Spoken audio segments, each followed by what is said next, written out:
ये पुलिस रोक रही है हमें, इलेक्शन कमीशन नहीं रोक रही है हमें, ये पुलिस, अमित शाह साहब की पुलिस रोक रही है। तो लेकिन मुझे लगता है अमित शाह साहब बहुत डर गए हैं, उनको ये खतरा हो गया है कि कहीं चुनाव आयोग के अंदर कोई ऐसे लोग तो नहीं बैठे जो ईवीएम मशीनें हमें दे देंगे। हम लोग, जैसा हमने इलेक्शन कमीशन को एक चिट्ठी लिखी थी कि हम लोगों को 50 ईवीएम की मशीनें दे दी जाएं, और हम एक डेलीगेशन लेके जा रहे हैं। मुझे पूरी उम्मीद है, क्योंकि अभी तक चुनाव आयोग ने हमें मना नहीं किया, चिट्ठी लिख के हमने 1 तारीख को चिट्ठी लिखी थी। मुझे पूरी उम्मीद है कि चुनाव आयोग ने वो 50 ईवीएम की मशीनें सील करके हमारे लिए तैयार रखी होंगी, और शायद इसी से डर के अमित शाह साहब ने पुलिस भेजी है कि चुनाव आयोग हमें वो मशीनें दे ना दे और उनकी पोल ना खुल जाए। और आप ये पुलिस को देख सकते हैं कितनी पुलिस आई है। अभी तक, कल हमें पुलिस ने एक चिट्ठी लिखी कि आपकी ने जो परमिशन मांगी थी वो कैंसिल कर दी गई। हमने कोई परमिशन मांगी ही नहीं थी, हम कोई प्रदर्शन या धरना करने जा ही नहीं रहे। हमारा तो चुनाव आयोग से एक वार्तालाप चल रहा है। हमने चिट्ठी लिखी उन्हें, और उन्होंने मना नहीं किया हमें कि हम 50 आपको ईवीएम दे देंगे, और हम एक डेलीगेशन बना के जा रहे हैं। उन्होंने ये कहा कि धारा 144 लगी हुई है यहाँ पे, ये भी चिट्ठी हमें लिख के दी। अब धारा 144 में आप देख लीजिए कितने लोग घूम रहे हैं। धारा 144 ऐसे लगी नहीं सकती, कोई ऑर्डर नहीं दिया उन्होंने हमें।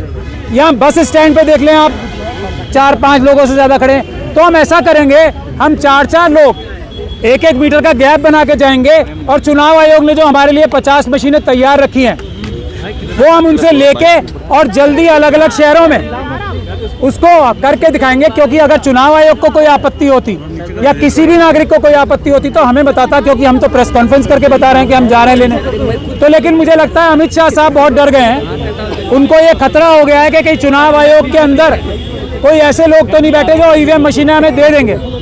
अगर ईवीएम मशीनें हमें अमित शाह साहब ने नहीं रोका देने से चुनाव आयोग को, तो ये पूरी दुनिया देखेगी कि ये ईवीएम कितना बड़ा धोखा है। इसलिए ईवीएम हटाओ, देश बचाओ, ईवीएम हटाओ, संविधान बचाओ, ईवीएम हटाओ, और देश की डेमोक्रेसी बचाओ। भानु प्रताप जी हमारे साथ हैं यहाँ पे, हमारे सारे साथी हमारे साथ हैं। अभी हम यहाँ पीसफुल तरीके से चल के जाएंगे, और इलेक्शन कमीशन से वो अपनी 150 मशीनें हासिल करेंगे।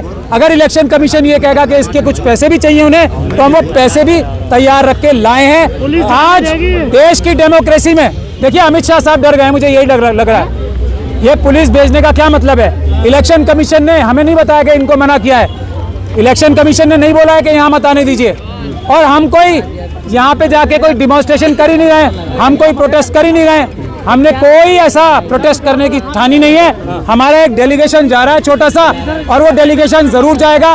रोकने के लिए अमित शाह साहब को गोली चलवानी है, गोली चलवा ले, लाठी चलवानी है, लाठी चलवा ले, और कोई कार्रवाई करनी है कर लिए। लेकिन ये देश की डेमोक्रेसी, ये देश को हम खत्म नहीं होने देंगे, खतरे में नहीं आने देंगे, चाहे कुछ भी हो जाए। ईवीएम में गड़बड़ी है, ईवीएम में बेईमानी है, और मोदी जी ईवीएम के माध्यम से ही जीत के आते हैं। अन्यथा हमें 50 ईवीएम देने में क्या दिक्कत है? हम पूरे देश में दिखा देना, सारा लाइव करके दिखाते हैं, पत्रकारों के बीच में दिखाते हैं ईवीएम कैसे हैक होती है, ईवीएम में किस तरह से रीप्रोग्रामिंग होती है। अगर हमें जाना नहीं दिया जा रहा, हमें गिरफ्तार किया जा रहा है, ये इस बात का सबूत है कि चुनाव आयोग तैयार है। चुनाव आयोग तैयार है, लेकिन सरकार बेईमान है, और उसकी पोल न खुल जाए, ईवीएम की धांधली न खुल जाए, इसलिए हमें नहीं जाने दिया।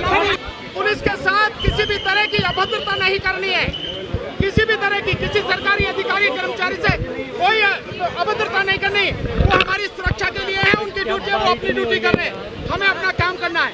प्लीज